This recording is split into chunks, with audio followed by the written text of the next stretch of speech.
Como todos estamos, o casi todos estamos al tanto, en este mes, el 31 de octubre de este mes, se cumplen los 500 años de la Reforma Protestante.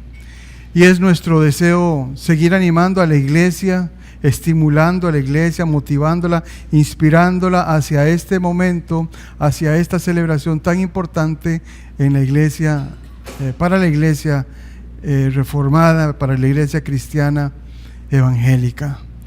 La semana pasada hicimos un relato, una enseñanza, una exposición acerca de la historia de estas 500, acerca de la Reforma y la celebración de los 500 años. Vimos principios importantes que la Reforma ha aportado, en qué consistió la Reforma, y fue un estudio más de carácter histórico, me parece bastante valioso e importante, pues porque la mayoría de nosotros nacimos ya en una iglesia protestante, vinimos a una iglesia protestante, y cuando nosotros vinimos a la iglesia protestante ya encontramos el púlpito acá, por ejemplo. Cuando vinimos nos dimos cuenta de que la centralidad de la palabra era lo más importante, nos dimos cuenta de la razón de la Santa Cena y el por qué la celebramos de la manera como lo celebramos, en fin, de una serie de aspectos. Y muchos dirán que ya han transcurrido 500 años y por qué tener después de 500 años de venir a hablar nuevamente de la Reforma. Bueno, es importante pues porque es a partir de la Reforma Protestante en que nosotros llegamos al conocimiento verdaderamente en qué consiste la verdadera salvación. Llegamos al entendimiento de lo que es la gracia de Dios, para el entendimiento también a su vez de lo que es la salvación. También conocimos los aportes que la Reforma Protestante ha hecho, no solamente en el plano de la fe, sino también en el plano de la educación, principalmente de la política, en el plano de la enseñanza, en el plano universitario.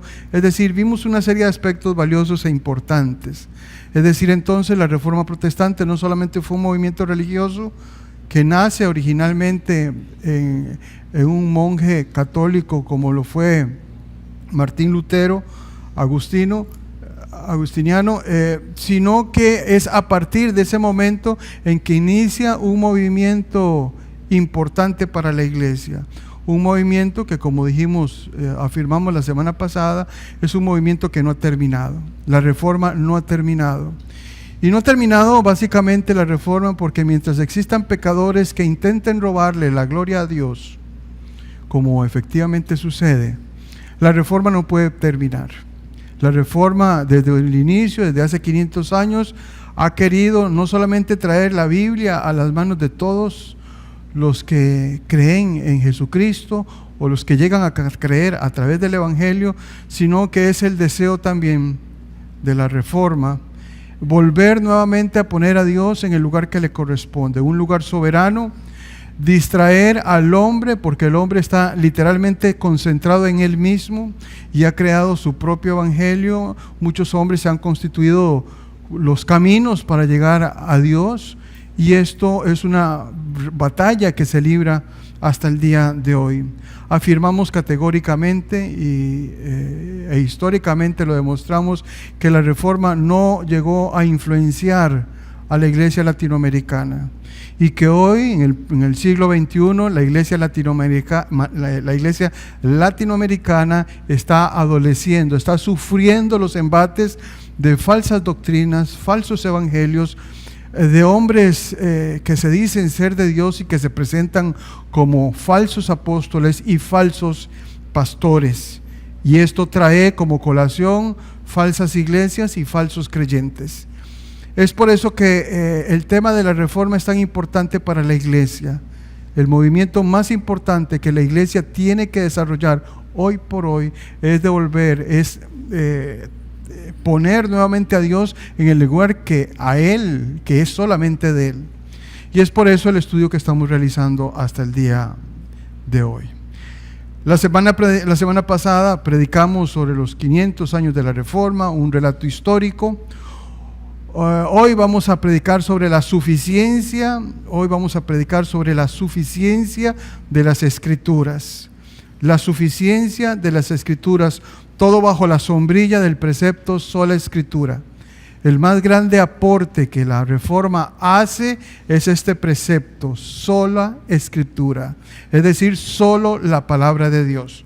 No es que hayamos dejado la gracia de lado ni la justificación de lado, mucho menos a Cristo, y jamás pensar en dejar por fuera la gloria de Dios, jamás.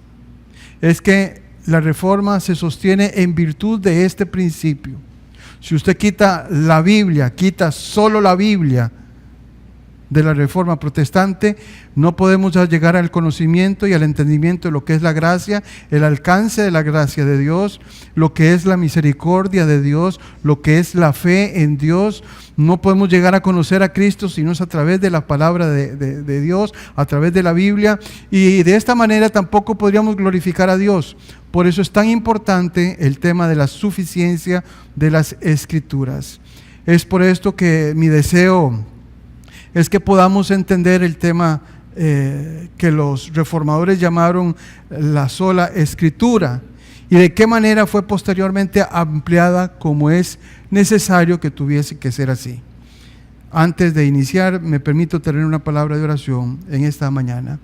Padre, en el nombre de Jesús, Señor mío y Dios mío, te damos gracias, Señor, por esta mañana y la oportunidad, Señor, que tenemos hoy, Señor, de ser expuestos a tu palabra.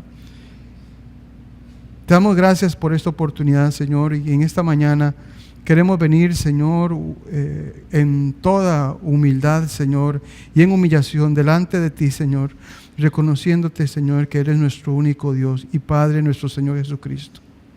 Reconociendo, Señor, que es en tu palabra que te revelas a nosotros y que es la Biblia, la palabra de Dios, Señor, el único estándar, la única medida, la única manera como nosotros debemos de dirigirnos, Señor, porque es en tu palabra, Señor, que nos das tus lineamientos, tus estatutos en los cuales tenemos que andar. Bendícenos, Señor, en esta noche, en esta mañana, Señor. Bendícenos, Señor, teniendo entendimiento de todo lo que tú traes, Señor, a nuestras vidas. Comprendiendo la importancia, Señor, que es tu palabra para nuestras vidas, que es nuestro alimento diario, Señor. Ten misericordia de tu pueblo, pero también, Señor, ten misericordia del predicador. Ayúdale, Señor. Bendícele, Señor, y permítele con denuedo, Padre, dar tu palabra como corresponde, Señor, para que no solamente tu pueblo, Señor, sea entendido, sino para que tu gloria sea exaltada. En tu nombre santo te doy las gracias, Señor, y tu pueblo dice amén, amén. Importante. ¿Dónde empieza todo? Del porqué de la Reforma.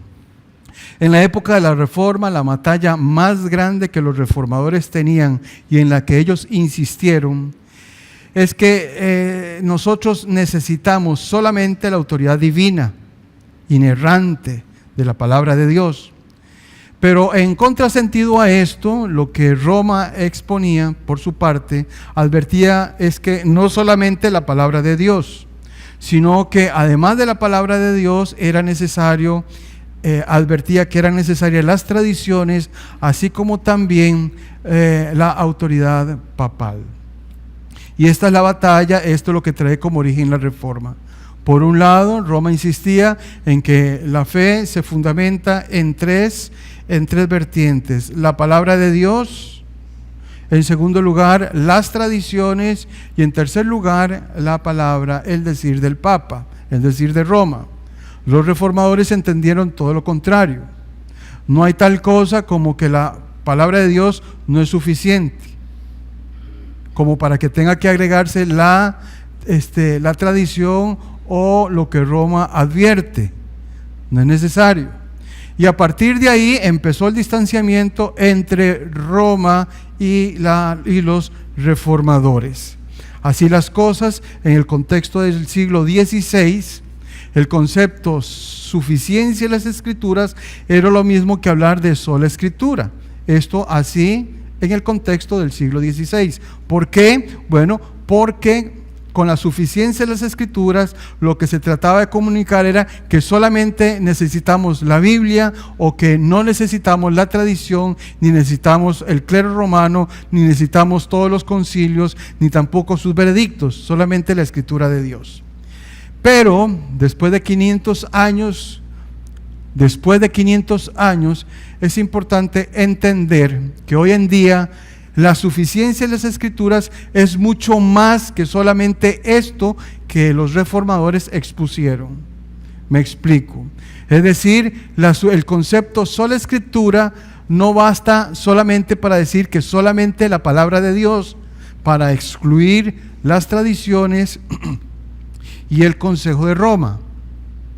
Y eso es lo que nosotros hoy queremos enseñar.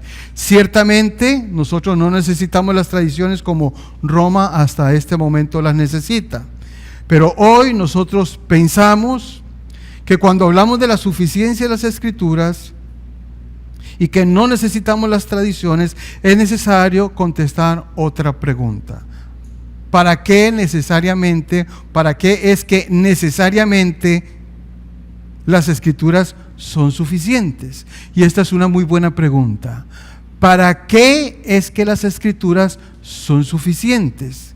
Y es este el meollo, o es este el asunto que hoy vamos a tratar en esta mañana. Y en realidad eso es importante. ¿Por qué es que las Escrituras son suficientes y para qué es que son suficientes la palabra de Dios?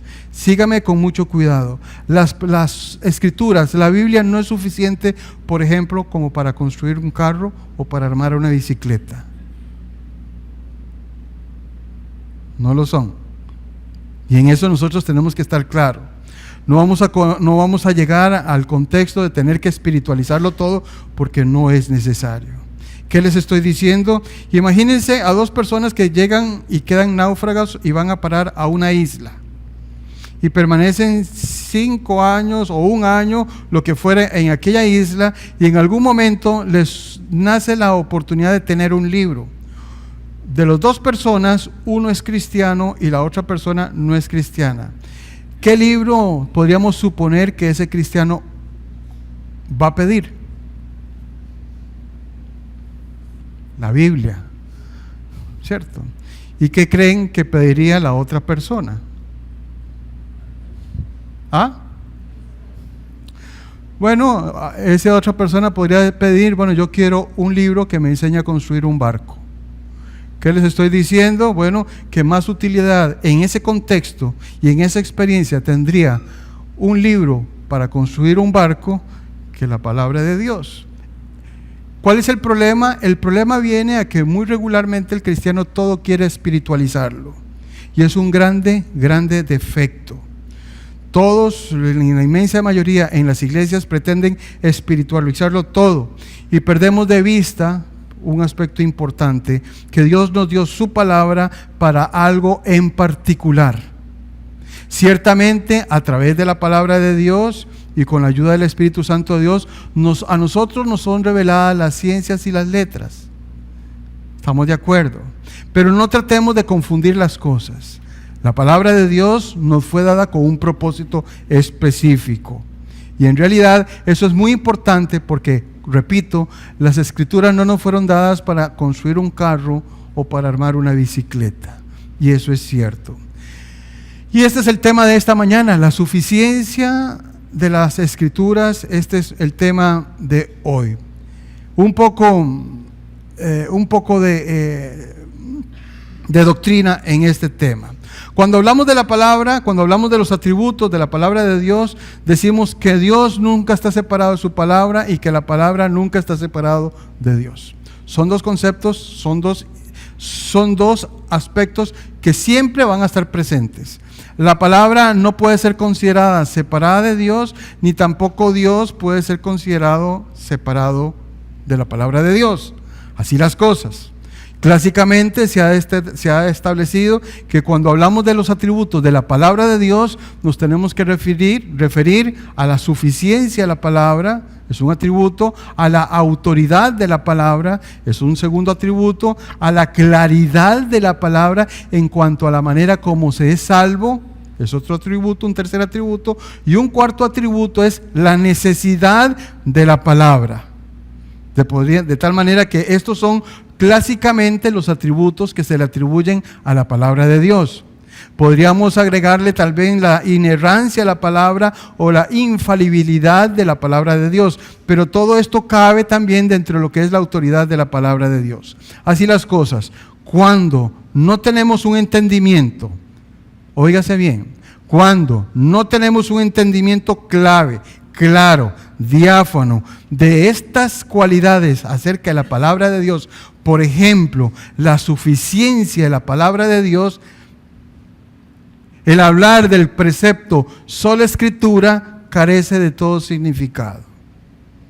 Carece literalmente de todo significado y de mayor importancia.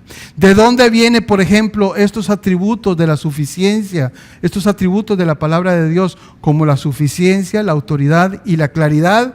Bueno, los atributos de la palabra de Dios vienen casualmente por ser la Biblia inspirada por Dios. Es esa inspiración la que le da a la Biblia esos atributos de autoridad, de infalibilidad. Es esa inspiración lo que la hace que sea abundantemente claro, específicamente en el tema de la salvación. Son esos atributos cuando tiene que ver específicamente, repito, con la salvación. Y es esa inspiración, la inspiración divina, la que hace que la palabra de Dios sea suficiente. Sea suficiente.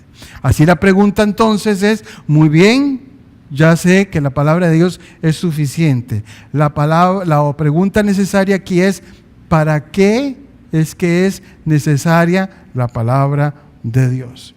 Diferentes personas han querido referirse al tema. Por ejemplo, acerca de la definición de la suficiencia de las Escrituras.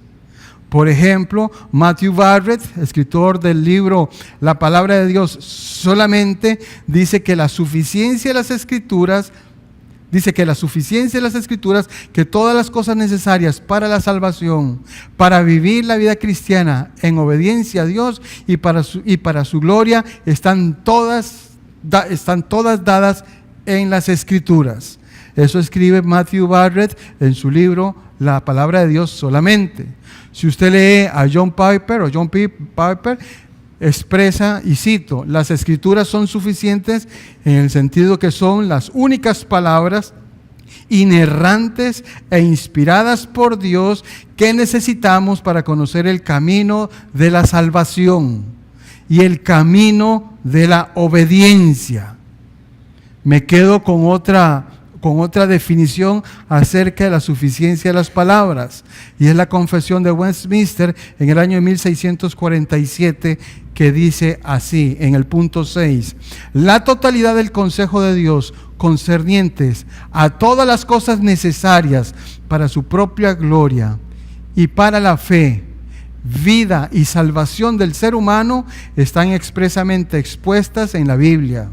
O por buena y necesaria consecuencia puede deducirse de la Biblia, a la cual nada debe añadirse en ningún tiempo, ya sea por nuevas revelaciones del Espíritu o por las tradiciones humanas. Punto. Así las cosas. Cuando hablamos de la suficiencia de las Escrituras o del precepto sola Escritura, nos estamos refiriendo a lo siguiente. Y síganme con mucha atención. Dejemos los teléfonos a un lado. Estamos diciendo lo siguiente: a las verdades que el hombre necesita conocer para su salvación, su santificación y para la gloria, para glorificar a Dios. Es decir, la Biblia es suficiente y contiene todas las verdades que el hombre necesita conocer para su salvación, su santificación y para glorificar a Dios. Y todas estas verdades están reveladas en un solo libro. Síganme con mucho cuidado para que podamos entendernos mejor.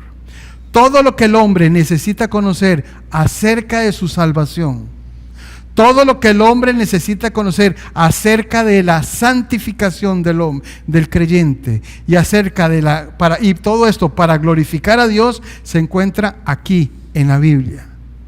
No es necesario, porque no lo es, no es necesario recurrir a ningún otro texto adicional.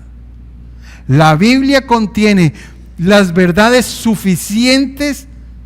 ¿Suficientes para qué? Para que el hombre se salve. Suficientes para su santificación, ya siendo salvo. Y todo esto para la glorificación del hombre. John MacArthur, a quien leo mucho, dice: la Biblia es ciertamente la autoridad máxima en todos los asuntos espirituales. Sola Escritura simplemente significa que toda la verdad necesaria para nuestra salvación y para nuestra vida espiritual es enseñada explícita o implícitamente en las Escrituras. El mayor defensor de sola Escritura tiene que admitir que la Biblia no dice nada acerca de las estructuras del ADN. La Biblia no dice nada acerca de la microbiología, de la gramática del idioma chino, de la revelación acerca de la ciencia espacial. De manera que las Escrituras contienen todo lo que necesitamos para conocer a Dios y acerca de Dios, acerca de la vida espiritual del hombre. Todo lo que necesitamos conocer sobre cómo relacionarnos con Dios. Y todo lo que necesitamos conocer para glorificar a Dios y para llevar una vida de obediencia que glorifique y sirva de adoración a nuestro Dios en nuestro quehacer diario. Agrega: sin embargo, la suficiencia de las Escrituras no limita la necesidad de maestros. Dios ha dotado de maestros a las iglesias. La suficiencia de las Escrituras no elimina la necesidad de autoridades. Dios nos ha dotado de autoridades en el gobierno, en el hogar, en la casa y en otros lugares. La suficiencia, agrega MacArthur, de las Escrituras no elimina la necesidad ni de la ciencia ni del uso de la razón. De manera que tenemos que tener claro de qué hablamos cuando hablamos de la suficiencia de las Escrituras. Agrega: lo que sí podemos decir con toda certeza es que cuando la Biblia habla de esta área de cómo conocer a Dios, cómo ser salvo, de acerca de la santidad y todas las cosas relativas a Dios y a su iglesia, su autoridad está por encima de todo maestro, de toda autoridad, de toda ciencia y de toda razón humana. Eso sí lo podemos afirmar categóricamente. Y es importante que hasta este momento de la conversación nos estemos entendiendo. Es importante para mí como pastor, hasta este momento de la conversación, que nos estemos entendiendo correctamente. La Biblia es suficiente y no necesitamos ninguna experiencia extra Biblia o extra bíblica para ir a Dios, a Cristo, para nuestra santificación ni edificación. La Biblia es suficiente. Cuando nosotros no entendemos este concepto, el cristiano dice: no, es que la Biblia no es suficiente. Yo necesito la psicología, yo necesito la filosofía, yo necesito la psiquiatría. Yo necesito una consejería. Dios ha dotado a las iglesias, sí, de consejeros, de maestros, de pastores, de evangelistas, sí.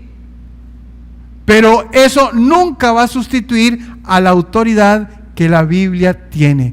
¿Por qué? ¿De dónde viene esta autoridad a la Biblia? La autoridad de la Biblia viene por ser inspirada por parte de Dios.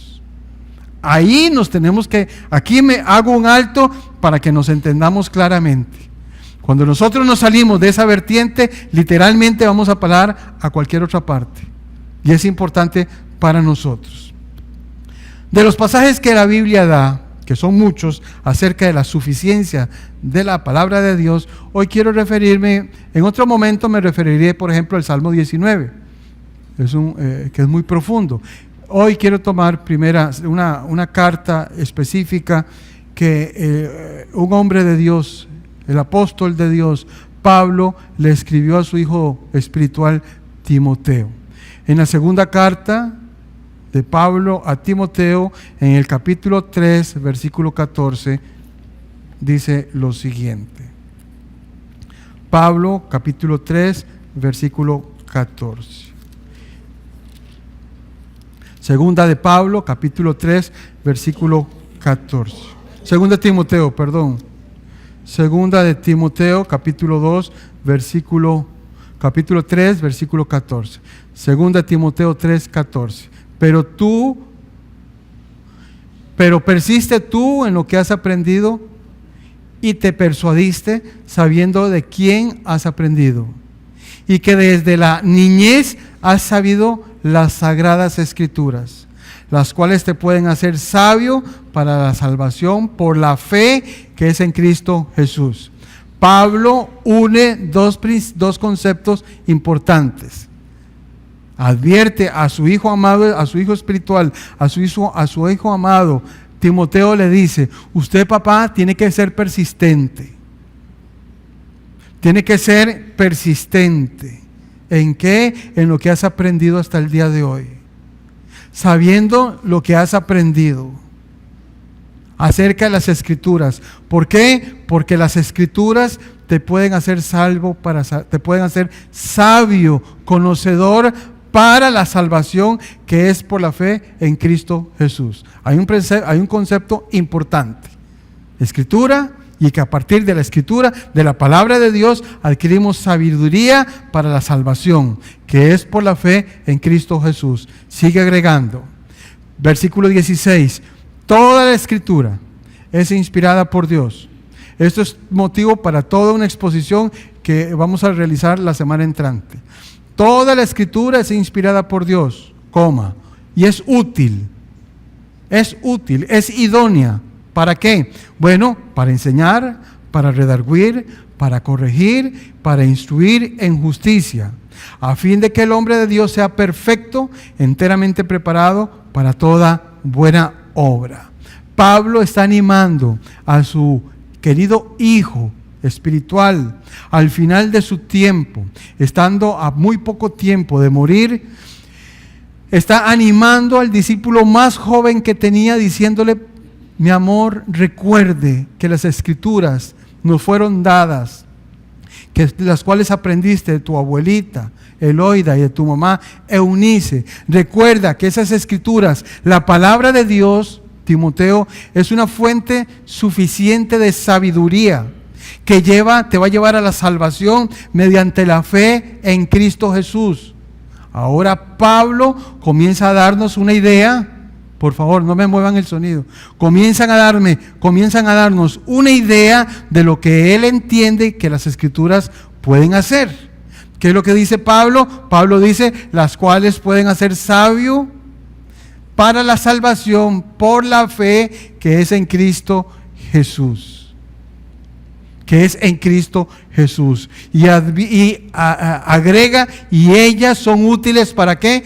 Para enseñar, para redarguir, para corregir y para instruir en justicia. Entonces, si queremos hacer un hombre completo,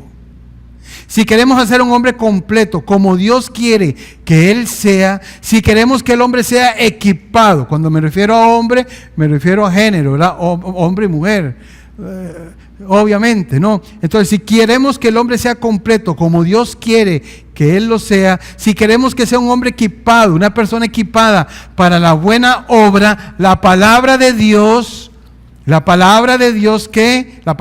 inspirada por Dios es suficiente.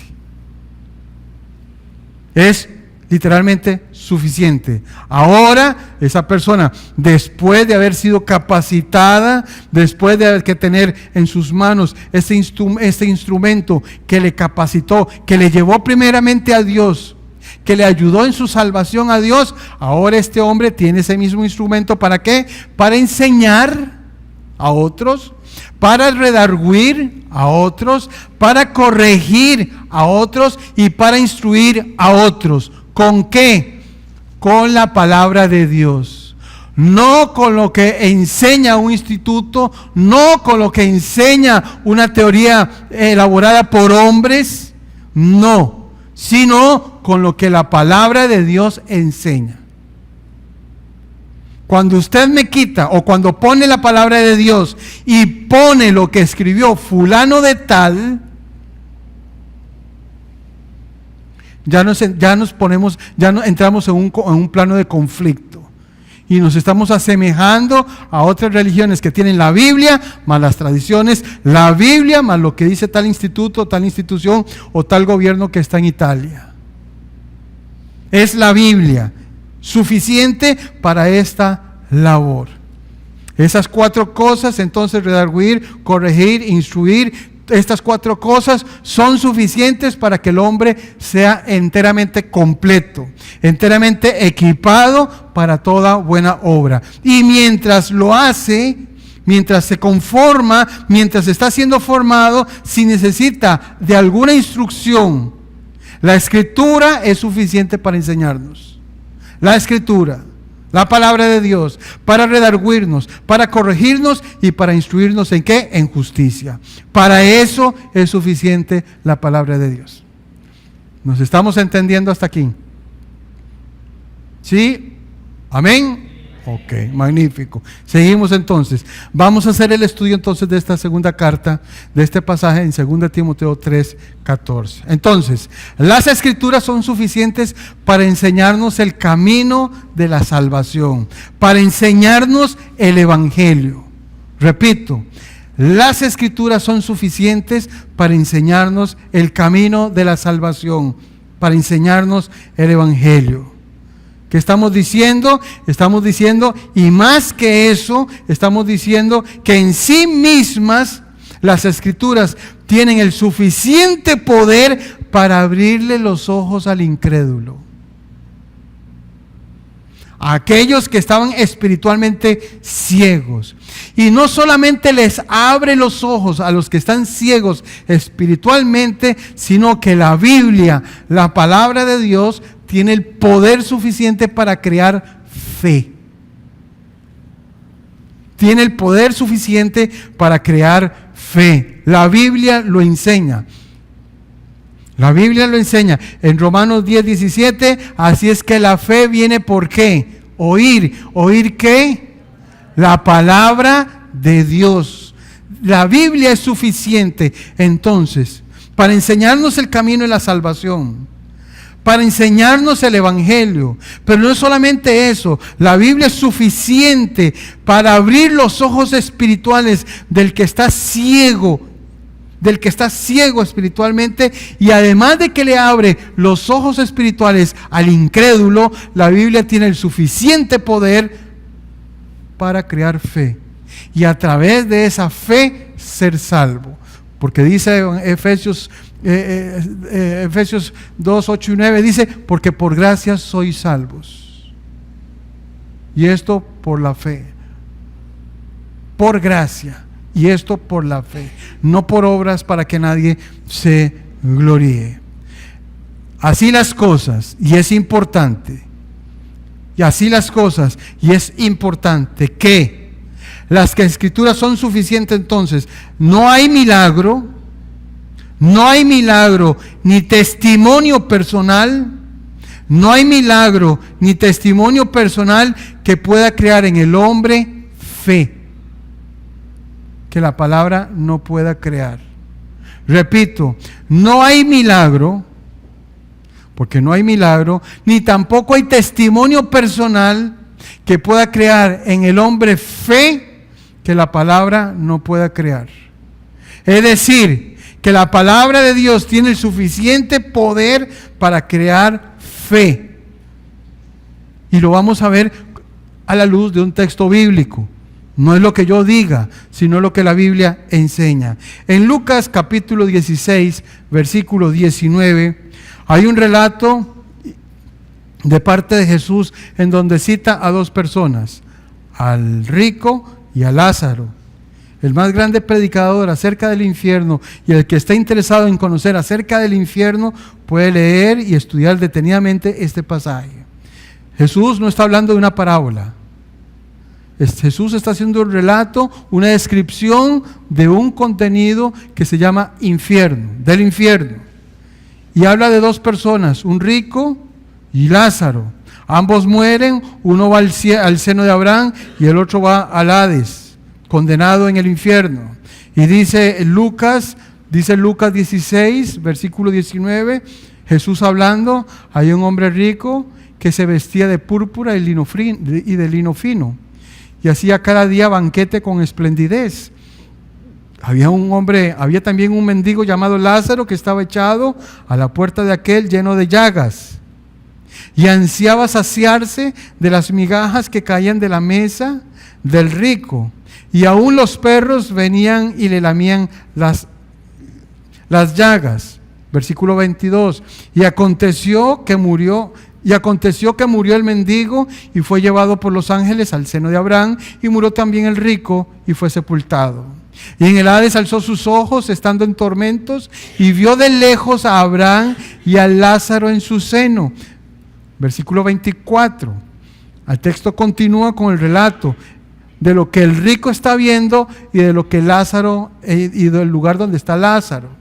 Entonces él, dando voces, dijo: Padre Abraham, ten misericordia de mí, envía a Lázaro para que moje la punta de su dedo en agua y refresque mi lengua, porque estoy atormentado en esta llama. Pero Abraham le dijo: Hijo, acuérdate que recibiste tus bienes en tu vida, y Lázaro también males, pero ahora este es consolado aquí y tú atormentado. Muy bien, versículo 26. Además de todo esto, una gran cima está puesta entre nosotros y vosotros, de manera que los que quisieren pasar de aquí a vosotros no pueden, ni de allá pasar acá. Agrega el pasaje, versículo 17. Este hombre rico se acuerda de sus hermanos y dice: no puede ser, yo aquí estoy quemándome en esta llama, estoy en el infierno, necesito que mis hermanos crean. ¿Cómo hago? Entonces él le dijo: te ruego pues, Padre, que le envíes a la casa de mi padre, porque tengo 5 hermanos, para que les testifique, a fin de que no vengan ellos también a este lugar de tormento. Y Abraham le dijo: a Moisés y a los profetas tienen, óiganlos. Versículo 30. Él entonces dijo: no, Padre Abraham, pero si alguno fuere a ellos de entre los muertos, se arrepentirán. Mas Abraham le dijo: si no oyen a Moisés y a los profetas, tampoco se persuadirán, aunque alguno se levantare de los muertos.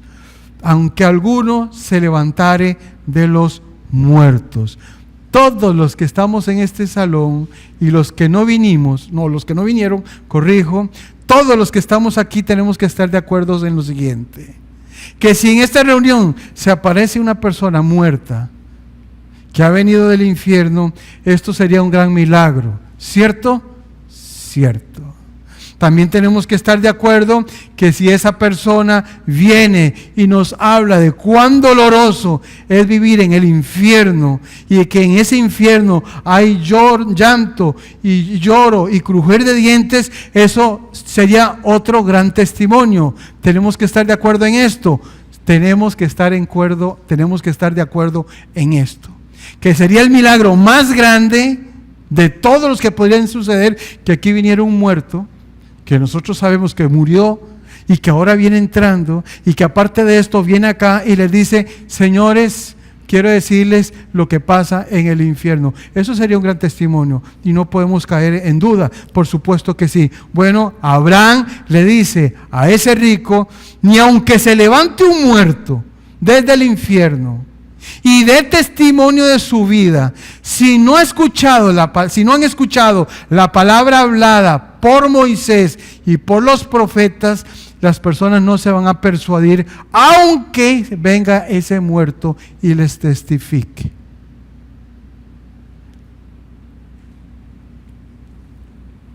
Es decir, no hay milagro, como algunos quieren enseñar, principalmente en las tiendas pentecostales o neopentecostales o carismáticos. No hay milagro ni testimonio que pueda crear fe como la puede crear la palabra de Dios.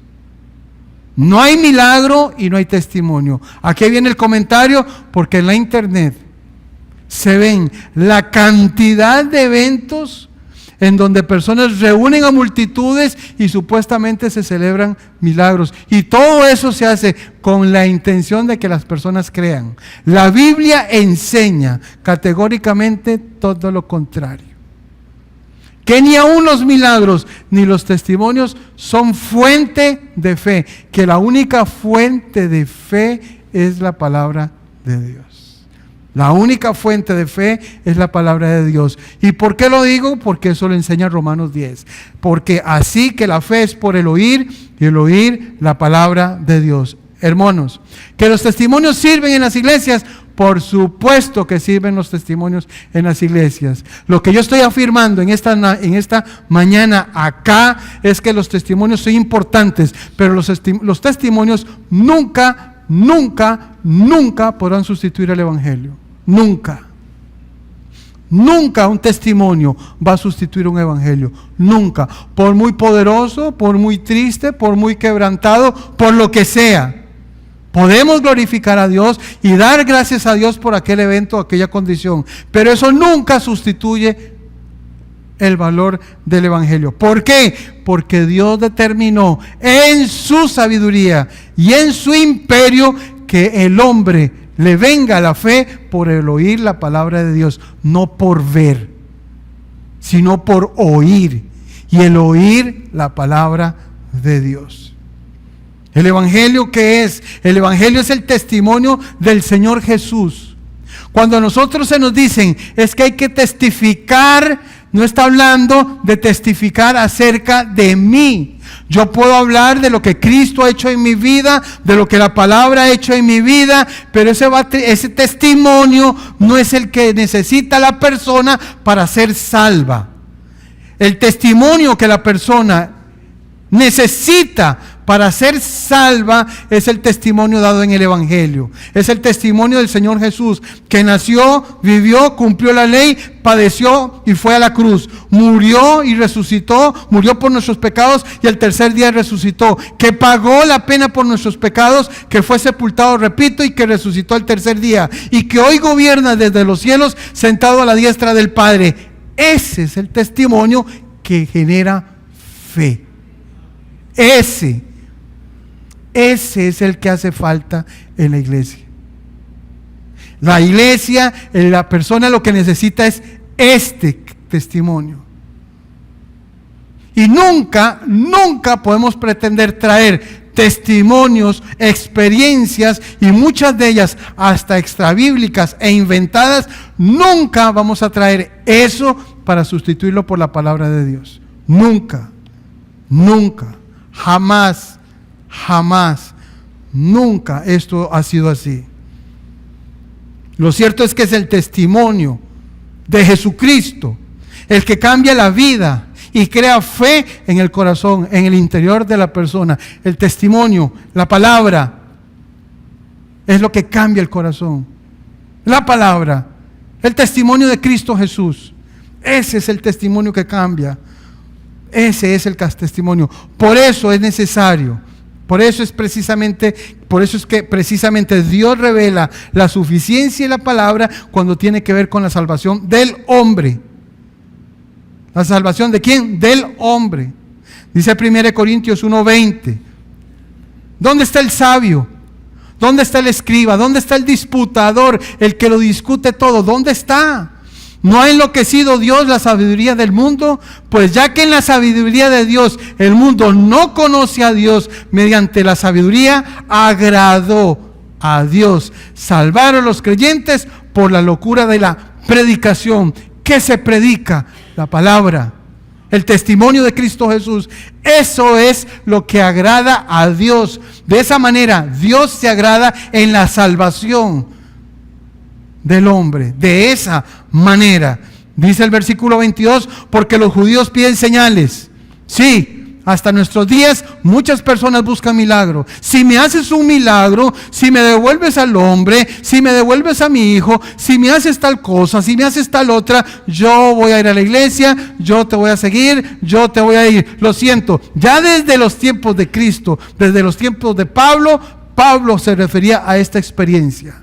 Porque los judíos piden señales, milagros, y los griegos buscan sabiduría de hombres. Hasta nuestros días, igual, ¿cuántas personas no son seguidoras de hombres? Ay, es que ese varón tiene una unción, una triple unción, y andamos detrás de hombres. Ya esto no es nuevo, porque los judíos piden señales y los griegos buscan sabiduría, pero nosotros predicamos a Cristo y a Cristo crucificado. Para los judíos ciertamente tropezadero, y para los gentiles locura, claro, mas para los llamados así judíos como griegos, Cristo, poder de Dios y sabiduría de Dios. Pablo había entendido perfectamente, que el poder para la salvación del hombre radica en la palabra de Dios, en el Evangelio. En Romanos 1:16 dice, porque no me avergüenzo del Evangelio. ¿Por qué? Porque el Evangelio es poder de Dios para salvación a todo aquel que cree. Al judío primeramente y también al griego. Porque en donde, en la experiencia, en los milagros, no, porque en el Evangelio la justicia de Dios se revela por fe y para fe. Y como está escrito, mas el justo por la fe vivirá. El justo no vive de milagros, ni de los testimonios que nadie sabe de dónde vino ese testimonio. No, el justo vive por la fe. Y la fe nos viene por el oír. ¿Y el oír qué? El oír la palabra de Dios. La palabra de Dios es más poderosa que lo que pueda decirnos alguien que salga del infierno hoy mismo. La palabra de Dios es más poderosa, aún más poderosa. Aún más poderosa que haya salido del infierno. Y aún más, de hecho, alguien vino y no vino del infierno, sino que vino del cielo. No se aferró como a cosa que aferrarse y se hizo hombre, se hizo esclavo. Y vino y habló del más allá y habló también del cielo. Y dijo, arrepentíos porque el reino de los cielos se ha acercado. ¿Y saben qué fue lo que pasó? Lo mataron y lo crucificaron.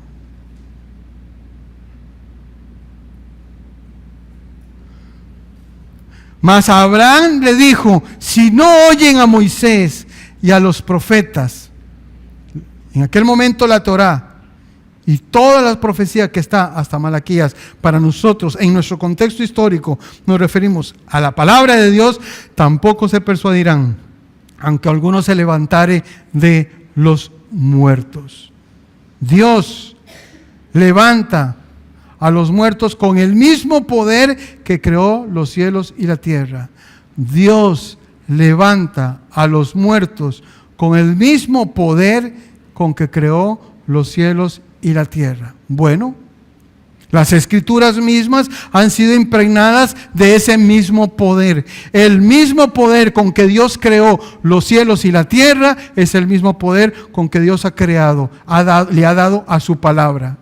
Y la palabra es suficiente para crear fe. Es suficiente para abrir los ojos espirituales de una persona. La palabra es suficiente para mostrarle el evangelio y la salvación. La palabra es suficiente. La palabra es suficiente. No necesitamos testimonios, ni tampoco necesitamos la idea ni los pensamientos de ninguna persona. La palabra nos es suficiente. ¿Y por qué es así? Porque así Dios lo determinó en su palabra.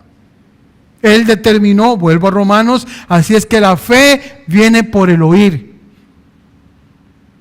¿Y el oír qué? El oír la palabra de Dios, la palabra escrita. Esa es la suficiencia de la que estamos hablando. ¿A dónde los quiero llevar con toda esta dialéctica? ¿A dónde los quiero llevar con todo este orden de ideas? Bueno, los quiero llevar a lo siguiente. Cuando en una iglesia se deja de contar, se deja de proclamar el testimonio de Jesucristo para proclamar el testimonio de los hombres, esa cosa dejó de ser iglesia. Usted no puede separar la palabra de Dios de la iglesia. En el momento en que usted me separa la palabra de Dios de aquel lugar dejó de ser iglesia. No es cierto que las iglesias están dadas para hacer entretener a nadie. No es cierto, eso es falso. No es cierto que es un mimo lo que transforma a una persona. No es cierto. Eso no es cierto. Ni las danzas. Eso no tiene nada que ver. Eso es otro contexto. La Biblia determinó, Dios determinó que nuestra fe venga por el oír y el oír la palabra de Dios.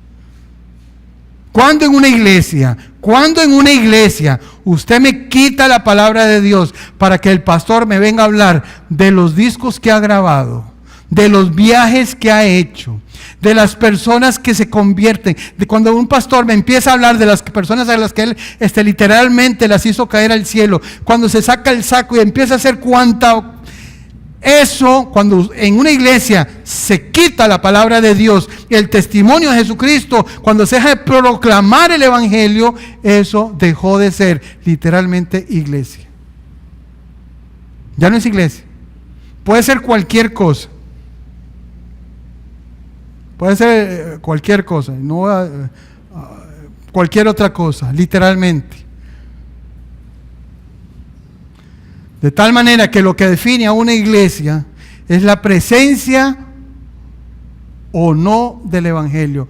¿Qué determina que esto sea una iglesia o aquella sea una iglesia o la otra sea una iglesia? ¿Se proclama el evangelio o no se proclama? Si se proclama el evangelio, esa sí es una iglesia. No hay evangelio, no hay testimonio, no se proclama la palabra de Dios, no se proclama el evangelio de salvación. Lo siento, eso dejó de ser iglesia. Me están hablando de discos, de viajes, me están hablando de multitud, me están hablando de otra cosa, ya eso dejó de ser iglesia. Eso ya no es iglesia. Una vez que la iglesia se deja enamorar por estas cuestiones, literalmente se sale del camino, del propósito y deja de ser iglesia. Aquí viene el comentario. Lastimosamente, en muchos lugares del día de hoy, de nuestros días, ocurre esto. Porque lo que se imparte es el testimonio de los hombres, que es cierto, tiene su lugar y su importancia, pero nunca el testimonio de los hombres puede ocupar el lugar del evangelio, el testimonio de Cristo Jesús. Nunca. ¿De dónde viene el comentario? Bueno, el comentario viene básicamente porque en la antigüedad, y esto una vez que terminemos la serie acerca de la reforma, empezaremos a hablar acerca de la falsedad, desde el huerto del Edén hasta el siglo XXI. El tema está, ¿a qué viene el comentario? Bueno, que en la antigüedad, desde los tiempos de Adán y Eva, cuando Eva escuchó otra palabra distinta a la que Dios había dado, empezó el pecado. Y desde entonces, en la antigüedad, tuvimos, inclusive en los tiempos de Jeremías, todo el relato de Jeremías va en contra, advirtiendo de los falsos profetas. Y hasta nuestros días existen estos falsos profetas. El segundo concepto. Las escrituras son suficientes para enseñar el camino de la santificación. Una vez que conozco de Cristo, una vez que nazco de nuevo, necesito seguir creciendo en la santificación. ¿Y eso cómo lo logro? ¿De qué manera yo soy santificado? ¿De qué manera se da ese crecimiento espiritual? Jesús lo reveló en Juan 17:17. Santifícalos, Cristo Jesús orando al Padre, santifícalos en tu verdad. ¿En qué? En tu verdad. ¿Y qué es la verdad? La palabra. Santifícalos en tu verdad, tu palabra es verdad. La palabra entonces es definida como un fuego. Jeremías lo dice en Jeremías 23, 29. Es definida como un fuego. Es definida también como un martillo, capaz de romper fortalezas en las mentes de los seres humanos. La palabra, más cortante que espada de dos filos, que puede separar el espíritu del alma, que puede discernirlos con los deseos de los corazones. La palabra ciertamente no da golpes físicos, pero cuando la palabra impacta a una persona, literalmente la baja de donde está. Literalmente la baja de donde está. Le transforma por completo su pensamiento, le transforma por completo su vida, le transforma, lo pasa a un nuevo nivel en donde inclusive hasta le cambia la familia, le cambia los amigos, le cambia el trabajo, lo posiciona en un nivel distinto. La palabra tiene ese poder. La palabra tiene el poder para santificar, la palabra tiene el poder para separarnos, y de esto tiene mucho que hablarnos Saulo de Tarso, en el libro de los Hechos, capítulo 9, verso 4, lo conocemos el relato. Oyó una voz que le decía: Saulo, Saulo, ¿por qué me persigues? Y él dijo: ¿quién eres? Inmediatamente Saulo, vean la palabra, Señor, ¿por qué no está con minúscula? Está con mayúscula. Inmediatamente, al escuchar la voz de Cristo, este hombre dice: ¿quién eres? Y agrega: Señor. Y le dijo: yo soy Jesús, a quien tú persigues. Dura cosa te es dar coces contra el aguijón. ¿Y qué hizo Pablo? Él, temblando y temeroso, dijo: Señor, nuevamente, Señor, ¿qué quieres que yo haga? Lo que decíamos hace un momento, la palabra tiene el poder suficiente para salvar al ser humano, capaz de abrir los ojos espirituales, capaz de crear fe en la mente del incrédulo. Y este es el ejemplo también. ¿Qué quieres que yo haga?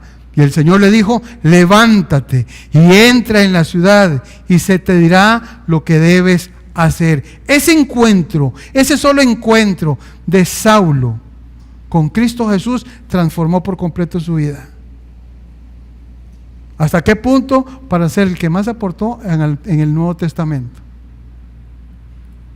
Ese encuentro lo suficientemente capaz, al oír la palabra de Cristo, fue suficiente para darle salvación a Saulo y dejar de ser Saulo para convertirse en Pablo. Y posteriormente fue capaz para santificar al mismo Pablo. Hermano, hermana que me escucha en esta mañana, hermano, cuando la santificación no se está dando en su vida, no es porque la palabra no sea suficiente, no es porque la palabra no tenga poder. Hermano, si la santificación es un problema, no es un problema de la palabra, es un problema suyo por la negligencia. ¿Por qué hemos dejado de crecer en santidad? Porque hemos dejado la palabra de lado. La palabra tiene el poder para transformar vidas. El problema es que muchas personas, algunas personas reciben la palabra, y me reservo el nombre, reciben un mensaje y voy a mandárselo a tal persona. Y no se da cuenta que ese mensaje ni transforma a la otra persona, ni tampoco la transforma a usted. Tenemos la costumbre así: mira, aquí encontré este pasaje del amor, voy a mandárselo a ese señor para que sepa lo que es el amor. Y hace un copy paste y cuando se da cuenta viene y voy viendo el asunto, va viendo la persona, va viendo el mensaje, porque el amor de Dios, ¿qué me está diciendo esta persona? Ay, por favor, qué práctica. La palabra tiene el poder para santificarnos, pero nos es necesario a nosotros recibirla con humildad. Muchas personas vienen a la palabra pensando en los demás y no ven el semejante leño que tienen en los ojos. No lo ven, porque no lo ven. Increíble, no lo ven. O no lo quieren ver, no se dan cuenta, precisamente, no se dan cuenta de que esa condición está afectando su vida. Está afectando literalmente su vida. Y la afecta a tal medida, que no se da cuenta que a través de esa afectación, no solamente esa persona se afecta, no es bendecida por la palabra, sino que tampoco le permite edificar a la otra persona. Vuelvo otra vez con usted. Tampoco le permite ser edificada. Jerry Bridges, un gran hombre de Dios que murió el 6 de marzo del año pasado, a los 86 años, escribió, y cito: es imposible practicar la piedad sin la ingesta constante, consistente y equilibrada de la palabra de Dios en nuestras vidas. Es imposible practicar la piedad, es imposible la santificación, es imposible que podamos crecer en santidad sin la ingesta, comida, alimento, lectura constante, consistente y equilibrada de la palabra de Dios en nuestras vidas.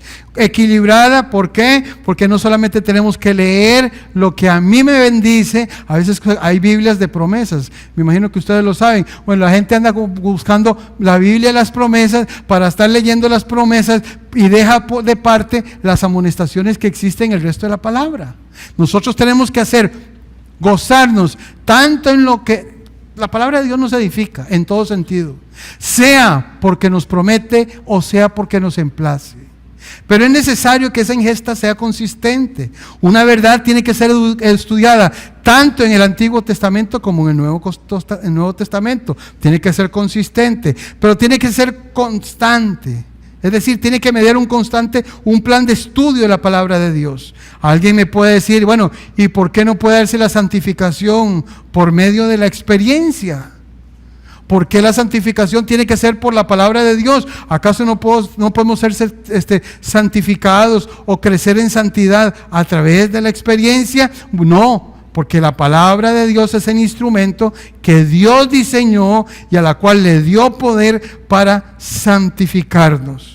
Y así lo dice la misma palabra de Dios. Vuelvo a Juan 17:17. Santifícalos en tu verdad, tu palabra es verdad. El pasaje no dice santifícalos en tu experiencia, que la experiencia es verdad. Eso no lo enseña la palabra de Dios.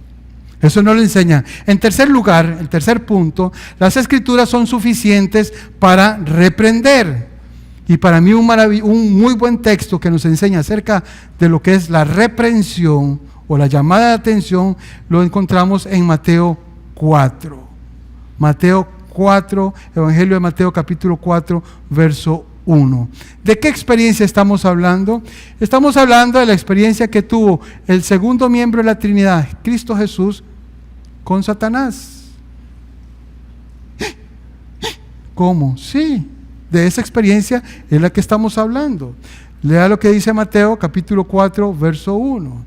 Entonces Jesús fue llevado por el Espíritu al desierto para ser tentado por el diablo. Y después de haber ayunado 40 días y 40 noches, tuvo hambre, y vino a él el tentador y le dijo: si eres el Hijo de Dios, di que estas piedras se conviertan en pan. Él respondió y dijo: escrito está, no solo de pan vivirá el hombre, sino de toda palabra que sale de la boca de Dios, refiriéndose a Deuteronomio 8:3. El diablo le llevó a la santa ciudad y lo puso sobre un pináculo del templo y le dijo: si eres el Hijo de Dios, échate abajo, porque escrito está. Entonces a sus ángeles mandará cerca de ti, y en sus manos te sostendrán, para que no tropieces con tu pie en piedra. Salmo 91:12. Y Jesús le dijo: escrito está también, no tentarás al Señor tu Dios. Escrito está. Otra vez le llevó el diablo a un monte muy alto y le mostró todos los reinos del mundo y la gloria de ellos. Y le dijo: todo esto te daré si postrado me adorares. Entonces Jesús le dijo: vete, Satanás. Y nuevamente, escrito está, al Señor tu Dios adorarás y a Él solo servirás. Deuteronomio 6:13. El diablo entonces le dejó y aquí vinieron los ángeles y le servían. ¿De qué estamos hablando? Sí, de que la segunda persona de la Trinidad, en su enfrentamiento con la primera persona del infierno y de las tinieblas, hizo uso para su guerra de la palabra de Dios. hizo uso en esa batalla espiritual de la palabra de Dios. Que estamos diciendo que la batalla espiritual más poderosa entre el archienemigo de Cristo mismo, frente a frente, cuerpo a cuerpo, el Hijo de Dios la libró simplemente con la palabra de Dios. Simplemente con la palabra de Dios. Escrito está. Escrito está. Escrito está. ¿Qué me dice todo esto? Bueno, que las escrituras son suficientes para reprender. Jesús nos lo enseñó.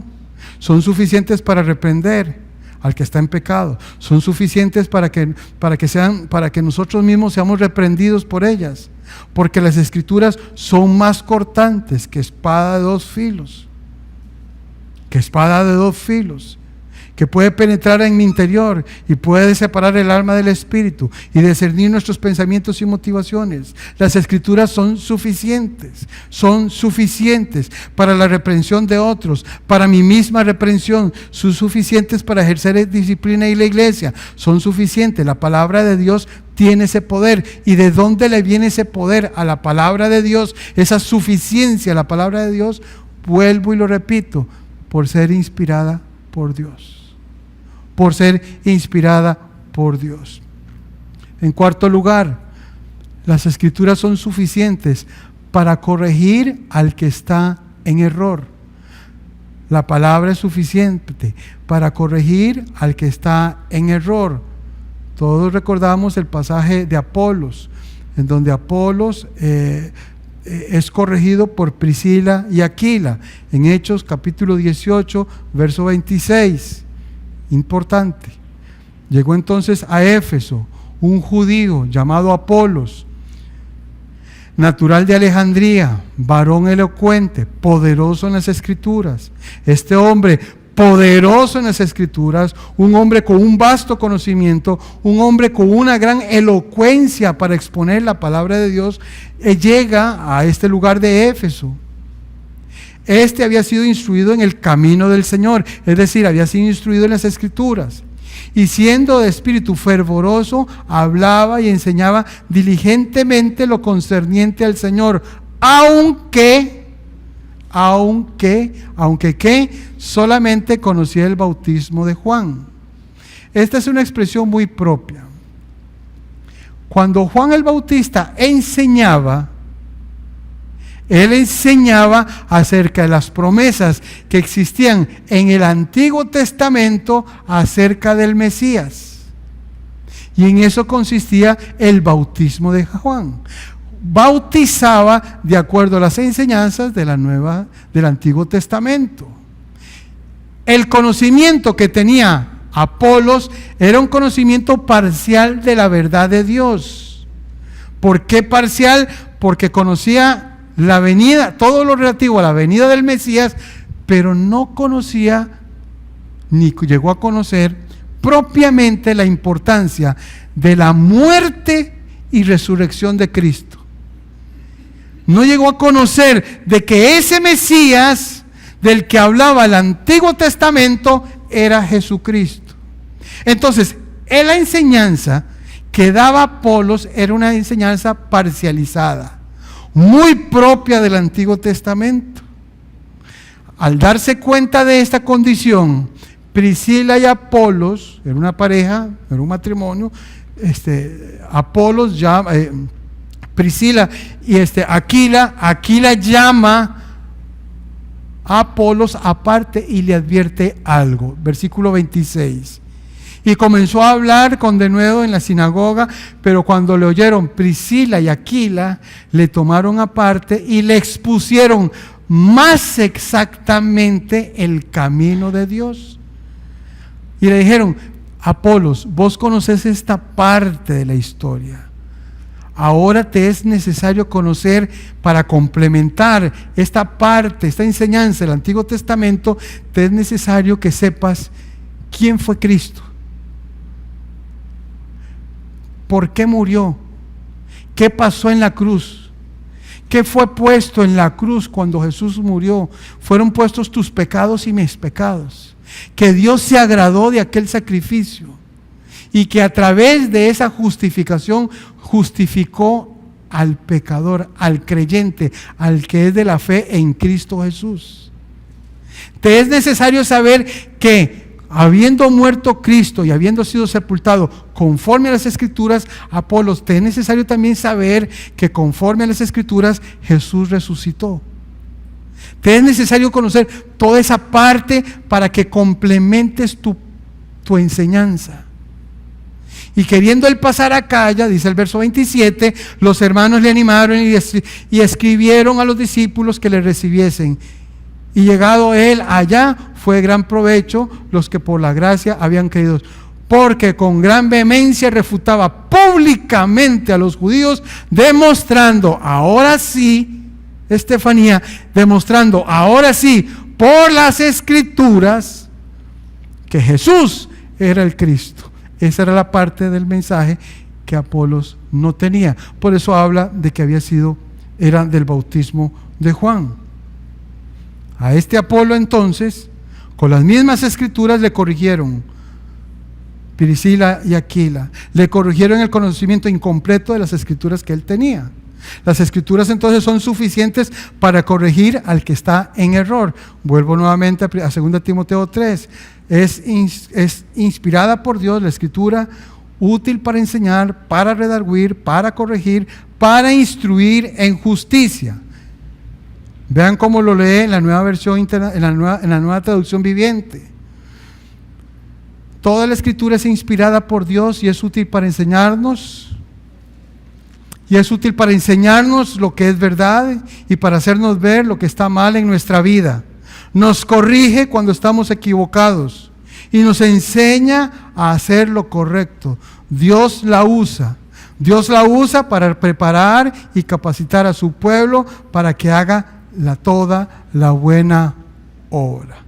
Para que haga toda la buena obra. En quinto lugar, las Escrituras son suficientes para instruir en justicia. Yo creo que es una experiencia muy propia. Todos nos hemos encontrado en algún momento y nos hemos dicho a nosotros mismos, ¿cómo hacemos? ¿Qué hago? En esta coyuntura en la que yo me encuentro, ¿qué puedo hacer? ¿Qué puedo hacer? ¿Qué hago? ¿Qué puedo hacer? Me siento confundido, me siento a oscuras, no tengo una respuesta. ¿Qué hago? ¿Qué hago? ¿Qué hago? Bueno, las Escrituras, la Biblia, es suficiente para enseñarme lo que es correcto, lo que puedo hacer y lo que no es correcto y lo que no debo hacer. En un ambiente, por ejemplo, como un ambiente de trabajo, dice Miqueas, capítulo 6, 8, oh hombre, Él te ha declarado lo que es bueno. ¿Y qué pide Jehová de ti? Eso es una pregunta. Dios nos ha declarado que es bueno.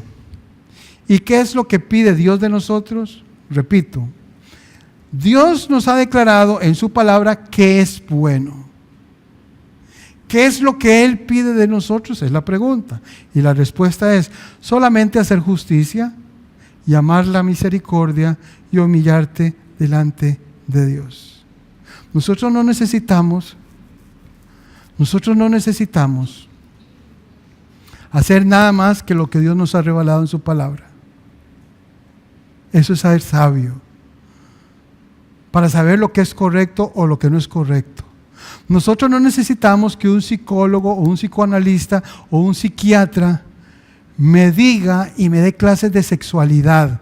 Hablo de un psicólogo o una psicóloga que no esté llena del Espíritu Santo de Dios. Yo no necesito que un sexólogo me venga a dar clases de sexualidad. O un terapista me venga a hablar a mí y me venga a decir cómo puedo tratar a mi esposa, cómo puedo tratar a mi esposo, cómo puedo tratar a mis hijos, cómo debo tratar a mis empleados, cómo debo comportarme delante de los gobernantes, cómo debo comportarme entre la iglesia. Yo no necesito de nadie, porque tenemos en nuestras manos la mente de Cristo y Él es la que lleva, Él es Dios mismo el que nos habla y nos dice, nos muestra qué es lo que debemos de hacer en esos momentos en donde literalmente estamos así, a oscuras, es la palabra de Dios. Quizás necesitamos un maestro. Sí, quizás necesitamos un maestro en una iglesia. Sí, puede ser. Necesitamos una iglesia, se necesita una iglesia en donde se predique la palabra de Dios y en donde la palabra de Dios se predique expositivamente. Es decir, que el predicador diga lo que Dios dice en su palabra, tal como Dios lo dijo, y no que la palabra diga lo que Él quiere que diga. Es necesario de una persona, necesitamos maestros en las iglesias, sí, pero el tipo de maestro que nosotros necesitamos en las iglesias está literalmente relacionado con la predicación expositiva de la palabra de Dios. ¿A dónde quiero llevarlos? Quiero llevarlos específicamente a aquellas iglesias, a aquellos lugares en donde el predicador no predica lo que Dios dice en su palabra, sino que el predicador predica lo que él piensa o lo que él quiere que la palabra diga, que son dos mundos, literalmente dos mundos separados, aparte, literalmente aparte. Quizás necesitamos el apoyo de un Aquila. Todos necesitamos Aquilas en nuestras vidas, todos. Primeramente la palabra de Dios, su Espíritu Santo es nuestro Aquila.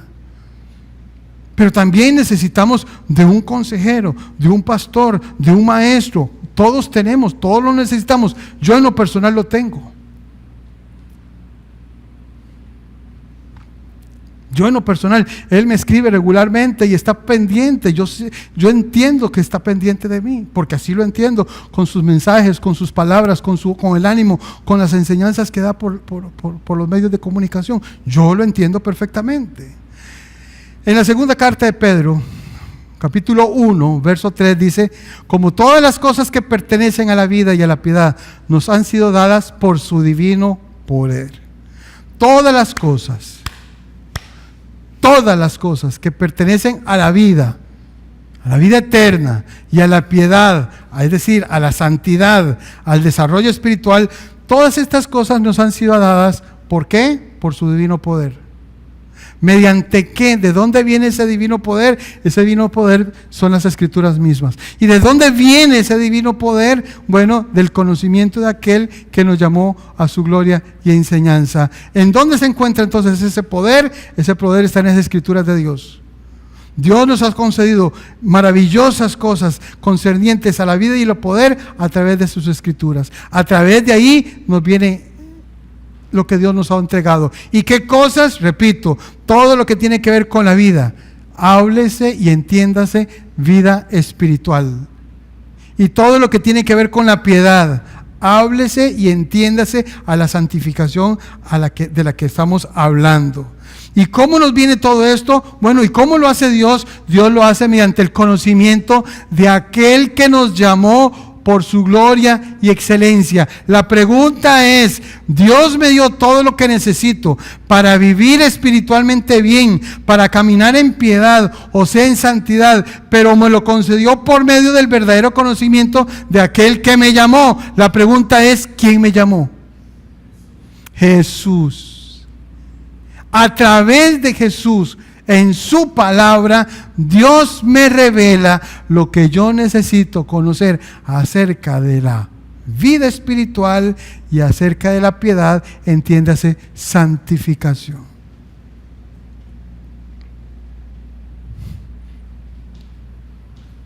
A través de Jesús, es a través de Él. Entonces, si no, ya vamos a terminar.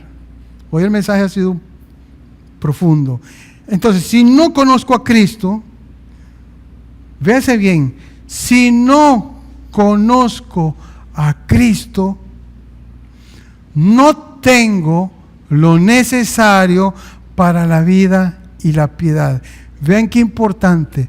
Parte de las diferencias entre el cristianismo y las demás religiones estriba.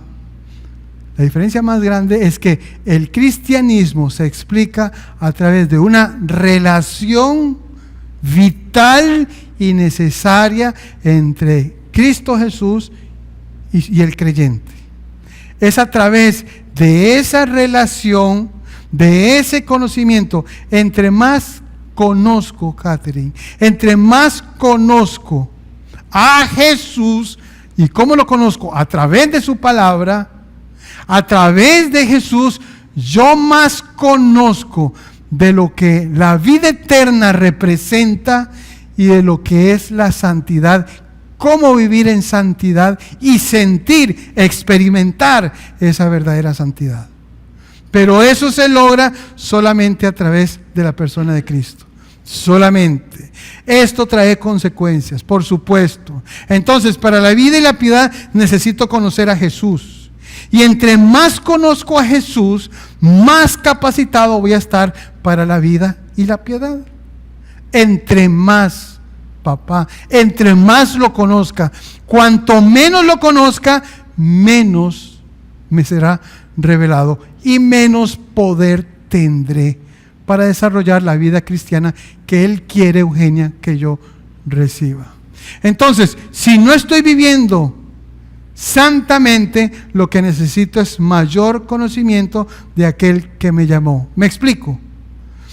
Si no estoy viviendo en santidad, no estoy viviendo en santidad en la medida en que Dios me lo reclama, eso se debe a que yo necesito mayor conocimiento de aquel que me llamó.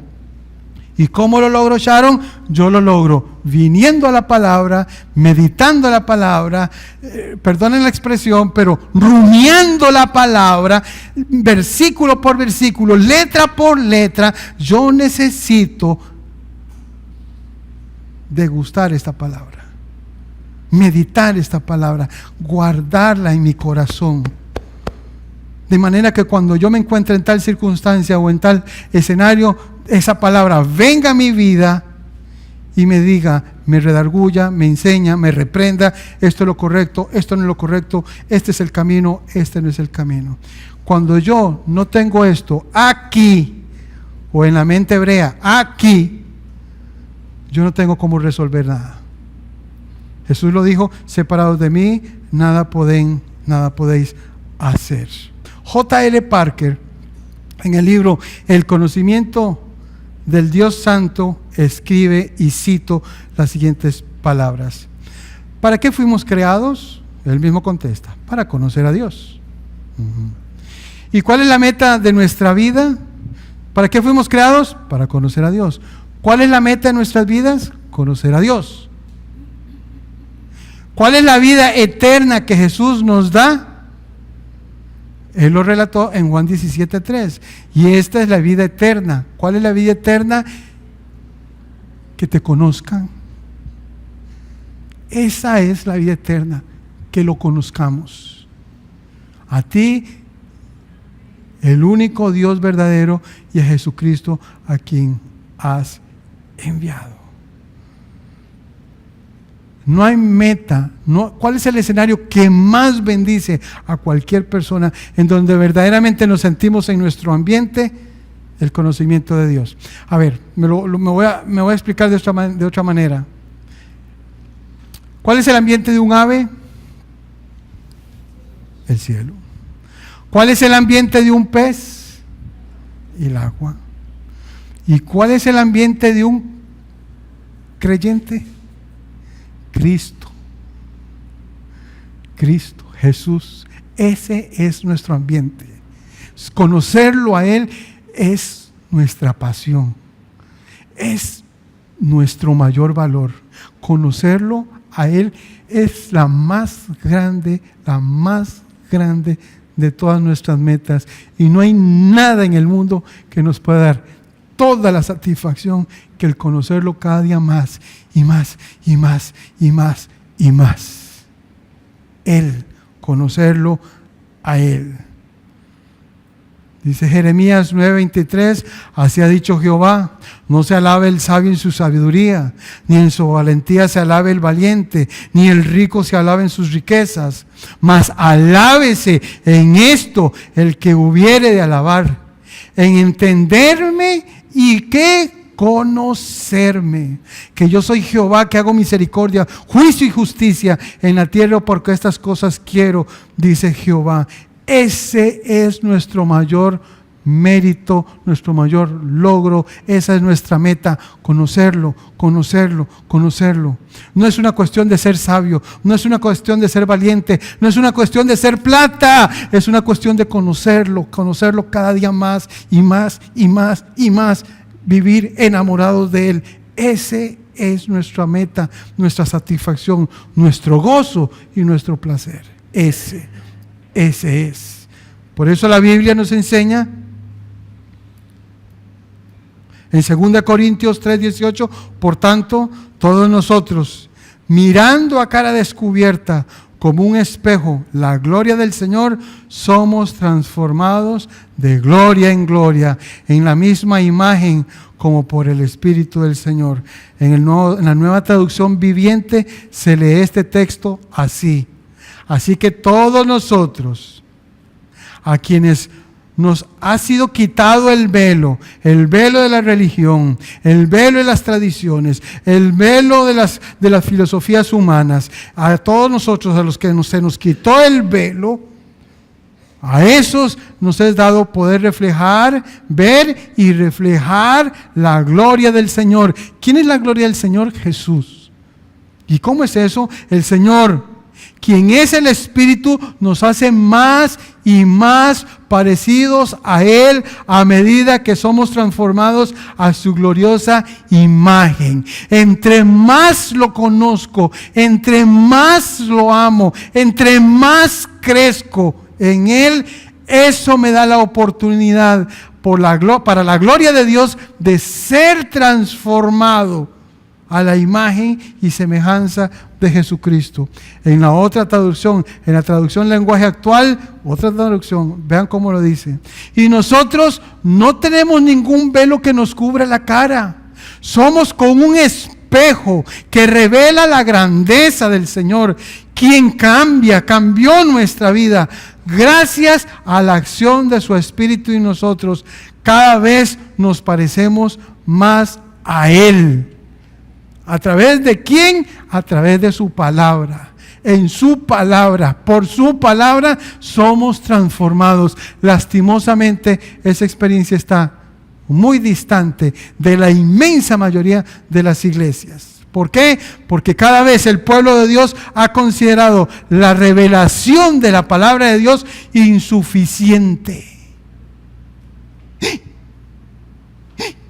¿Cómo? Sí, don Mario, cada vez las iglesias, se suman más iglesias en el mundo, iglesias que se dicen que son evangélicas, cristianas. Cada vez se suman más iglesias que se apartan de este libro porque dicen que este libro, la Biblia, la palabra de Dios, no es suficiente. Increíble. Cada vez son más iglesias que dicen que no. En algunas convenciones bautistas, en algunas convenciones, en algunos institutos bíblicos, tanto en los Estados Unidos, en América del Norte como en Latinoamérica, ha introducido dentro de los cursos pastorales principios de psicología, de psiquiatría, porque creen que el hombre de Dios, que la palabra de Dios, al hombre de Dios le es necesaria no solamente conocer la palabra de Dios, sino que también le es necesario conocer la psiquiatría. Hágame usted el favor. ¿Cómo? Manéjeme eso. ¿Cómo es eso? Esto es espantoso. Esto no es nuevo tampoco. No puedo decir que un psicólogo no pueda ser lleno del Espíritu de Dios. No, yo no estoy diciendo eso. Por supuesto, y conozco algunas, y una de ellas está con nosotros, psicólogas que son llenas del Espíritu de Dios, ciertamente. Lo que no puedo concebir, que para capacitar a un hombre de Dios, la Biblia no pueda ser suficiente, que sea necesario complementar la Biblia con otra profesión. Un momentito, ese mensaje es al que yo me opongo. La Biblia es suficiente, absolutamente suficiente, y soy un testimonio de eso. La Biblia es suficiente para transformar la vida de una persona, porque lo es. Lastimosamente, hoy por hoy, la iglesia, son más las iglesias que se suman a esa tendencia a complementar la Biblia con otras cosas. Y repito, eso no es nuevo, viene desde los tiempos del Antiguo Testamento. Ya desde el Edén existía esa práctica malsana. Dice Jeremías, capítulo 5, verso 3, cosa espantosa y fea es hecha en la tierra. Los profetas que profetizaron mentira y los sacerdotes que dirigían por manos de ellos a mi pueblo, y mi pueblo así lo quiso. ¿Qué pues haréis cuando llegue el final? En la Nueva Traducción Viviente, Eric, en la Nueva Traducción Viviente se escribe así: algo terrible, espantoso ha sucedido en este país. Increíble. El Dios de la Biblia y Padre de nuestro Señor Jesucristo, el creador de los cielos y la tierra, se espantó. ¿Cómo? Se espantó. Está espantado. ¿Usted sabe que hay algo que espante a Dios? Hay algo que espanta a Dios. ¿Serán los profetas que dan falsas profecías? ¿Serán los sacerdotes que gobiernan con mano de hierro? Es decir, que enseñan cuanta cosa se les ocurre, para no decir la palabra que no le gusta a mi esposa, cuanta cosa ellos quieren. ¿Será eso lo que espanta a Dios? No. Lo que espanta a Dios es que su pueblo, a su pueblo, a su iglesia, le gusta. ¿Le gustan qué? Les gustan que les profeticen mentiras. Les fascina, los enloquece, los vuelve como perros, los vuelve como locos. Pierden el olfato por escuchar falsas profecías, mentiras, cuentos chinos, diría Andrés Oppenheimer. Puros cuentos chinos. A la iglesia le fascina. La mueve, la motiva. Ay, que me profeticen, que me empujen, me tiren, me griten, me arrastren, me hagan y me sacan. Eso a mí me vuelve loco, a la iglesia le fascina. Y eso es lo que le espanta a Dios. Le espanta a Dios que su pueblo le gusta a esos sacerdotes, a esos pastores que enseñan mentiras. Increíble, a la iglesia le fascina. Bueno, todas estas cosas a Dios lo espantan. Haceme el favor, Gustavo. Todas estas cosas a Dios lo espantan. ¿Cómo es posible? ¿Cómo es posible que a la iglesia le guste eso? ¿De dónde sacaron esto? Por el amor de Dios. A su pueblo, dice el Señor, a su pueblo le gusta la mentira, las ilusiones, las falsas revelaciones, los sueños de aquellos que les da placer. Eso pasó en el Edén, eso pasó en el Antiguo Testamento, y en la iglesia del siglo XXI sigue pasando. Sigue pasando. La Biblia no es necesaria, no es suficiente. La han hecho a un lado. Ahora en las iglesias se congregan así, pero así, a escuchar mentiras, falsas profecías. Como los de Maldonado, que se le ocurrió hablar de un huracán y llamar al huracán a la obediencia, no sé qué tontera, barrabasada, a la misma Ana Méndez, a toda esa gente, por el amor de Dios. Da vergüenza. Y lo mejor de todo es que las iglesias están así. No alcanza un alma. Hacen un edificio para 1,000, cuando se dan cuenta ya hay 2,000. Hacen para 5 y cuando se dan cuenta ocupan una de 10 y luego una de 20, porque el mundo anda buscando mentira. La iglesia anda buscando falsas profecías, mentiras, falsedades, y esto literalmente espanta a Dios. ¿Cómo es posible? Como si mi palabra no es suficiente. ¿Acaso no saben que tienen la palabra profética más segura y que bien harían en obedecerla y en creerla y en seguirla, en practicarla y vivirla y comerla y rumiarla? ¿Acaso no lo saben? Increíble, increíble, increíble. ¿Hasta dónde hemos llegado con todo esto? Increíble. Mucha gente va a estas iglesias en donde la Biblia no es abierta, ni siquiera es citada, ni siquiera es predicada. ¿Qué le parece a usted eso? Desde la perspectiva de Dios, eso a Dios lo espanta. Porque esas iglesias han enseñado, enseñan y promueven que la palabra de Dios, que la profecía escrita en este libro no es suficiente. Están gritando por la internet y por todos los medios diciendo: es que yo tengo nuevas revelaciones. Asústame. A mí el Señor me habló, a mí el Señor me dijo que va, y viene y yo reprendo, ato, desato, y hacen unos nudos que bueno, ni para qué les cuento. Ni para qué les cuento. Da pena. Iglesias en esos planes. Y la gente le gusta eso. Les gustan los falsos profetas, les gustan las falsas revelaciones, les gustan los falsos pastores, los falsos maestros, las falsas iglesias, los falsos evangelios. Tenemos ahora, anda circulando en la famosa, una tal Biblia, una Biblia inclusiva. ¿De dónde sacaron eso, por el amor de Dios? Es la Biblia de los homosexuales, en donde todo lo que tenga que ver con homosexualidad, todo lo que tenga que ver con la condenación, en donde Dios ha dicho que ni los afeminados, ni los homosexuales, ni los que se echan con mujer, ni los que se echan con mujer heredarán el reino de Dios. Todos esos pasajes fueron eliminados. Asústame. Falsas Biblias. Les gusta porque los ponen a saltar. Les gusta porque los ponen a brincar, a ladrar, a reír, cantar, recitar, como en los tiempos de Chungaleta. Increíble. Solo le falta que digan: mire la lucecita roja, ¿a qué vino a cantar, bailar o a recitar? Por el amor de Dios. Y la gente le gusta que le soplen en la cara. Y las iglesias están así, increíble. Yo no sé cuántos vivieron en los tiempos de Chungaleta, pero el que lo vio sabe de lo que le estoy hablando. Increíble, increíble, hermanos. Si Dios nos dejó su palabra, y en su palabra la revelación, y en esa revelación está su mente, está su corazón, está su voluntad y está su plan, ¿qué hacemos nosotros como iglesia? ¿Qué hacemos nosotros como iglesia buscando fuera de la mente de Dios? Hágame el favor, Orlando. ¿Qué hace la iglesia buscando fuera de la mente de Dios, como si la Biblia no fuera suficiente?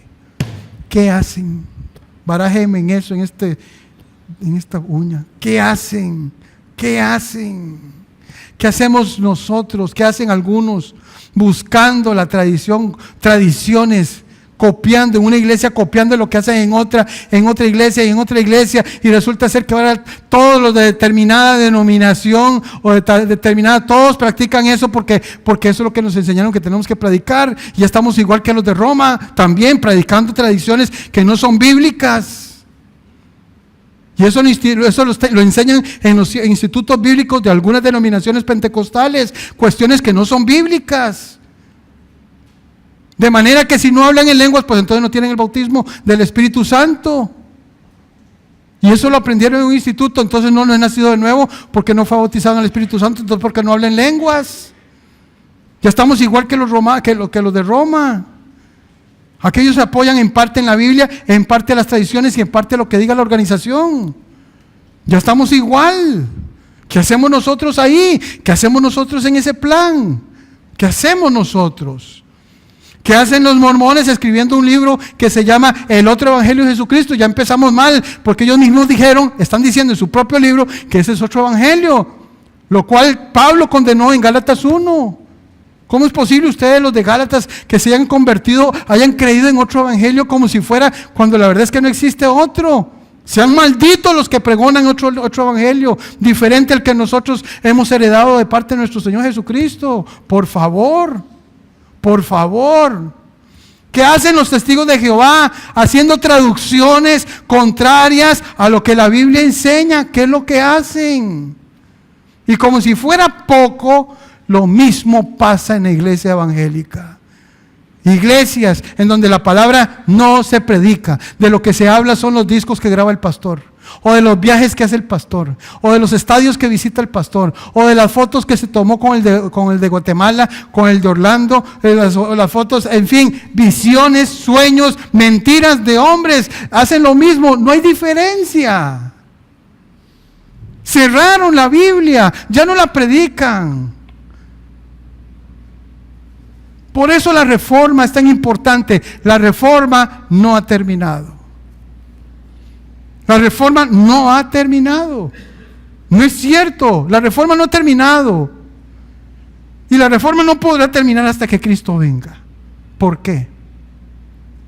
Porque antes de que Cristo venga, seguirán habiendo pecadores en las iglesias, hombres sin escrúpulos, hombres y mujeres sin escrúpulos, que lo único que borran, lo único que buscan es robarle el protagonismo a su palabra, a la gracia, a la fe, a Cristo y a la gloria de Dios. Por eso la reforma no ha terminado, y no podrá terminar, porque mientras existan pecadores, ladrones que buscan robar la gloria de Dios, buscan robar el lugar de Cristo, que dicen, ya no sigan a Cristo, ahora síganme a mí. Ya no busquen el evangelio, ahora búsquenme a mí. Cuando todo eso termine, la reforma terminará. Pero esto será solamente cuando nuestro Señor vuelva. Oramos. Padre, en el nombre de Jesús, Señor mío y Dios mío, te damos gracias en esta mañana, Señor Padre Santo y bueno, por este tiempo, Padre, en el que nos has permitido estar hoy juntos, Señor, y expuestos a tu palabra. Debemos de ser hombres y mujeres de un solo libro, Señor, llamados santos de Dios. Debemos de entender que solamente existe una norma de comportamiento. Solo existe un parámetro, solo existe un camino, solamente hay una puerta, la cual nos es revelada en este libro, en la Biblia. ¿Cuántas personas a través de la internet, a través de los periódicos, a través de la televisión, a través de los medios de comunicación nos hablan al oído para que vayamos en pos de un evangelio diferente, para que vayamos en pos de una escritura diferente? Te damos gracias, Señor, porque nos has revelado tu consejo y nos has dado a entender en tu palabra, Señor, lo importante es de vivir aferrados a tu palabra y a este principio, Señor, que impusiste en tu iglesia, Señor, hace 500 años, sola escritura. Te damos gracias, Señor, por el amor, por la misericordia. Te damos gracias, Señor, porque has tenido paciencia de nosotros y porque nos has guardado hasta el día de hoy. Bendice a cada hermana, a cada hermano que hoy nos ha acompañado. Ayúdanos, Señor, a vivir en tu palabra y por tu palabra solamente. Tal vez habrán personas, alguna persona que entre nosotros no tiene esa convicción y me dirá, yo quiero vivir, yo quiero entregarle mi vida a Jesús. Porque en su palabra hoy he tenido un encuentro genuino con Él, y a Él y por su palabra y para la gloria de Dios quiero entregar mi corazón. A esa persona en el lugar que se encuentre puede bajar su cabeza y orar conmigo y orar de esta manera. Padre bueno y santo, te doy gracias, Señor, porque hoy me has expuesto y me has abierto, Señor, a la luz de tu palabra los ojos espirituales en mi vida. Hoy comprendo, Señor, que eres un Dios santo, que aborreces el pecado. Hoy he comprendido, Señor, que mi pecado me ha separado de ti y que me ha condenado. Hoy he comprendido en esta mañana que necesito un Salvador y que ese Salvador y también mediador solamente eres tú, Señor Jesucristo. Es por eso que en esta mañana le llamo pecado a lo que tú le llamas pecado y me arrepiento con todo mi corazón por cada una de mis faltas, las cuales cometí en ignorancia. Y vengo al trono de tu gracia, Señor, en tu misericordia, convencido de que eres fiel y justo para perdonarme de todo esto y limpiarme de mi maldad. Pedirte que me perdones y que me tengas por hijo. Quiero ser hijo tuyo y me arrepiento de todos mis pecados. Para tu gloria, amado Dios y Padre. Y tu pueblo dice amén y amén. Buenos días.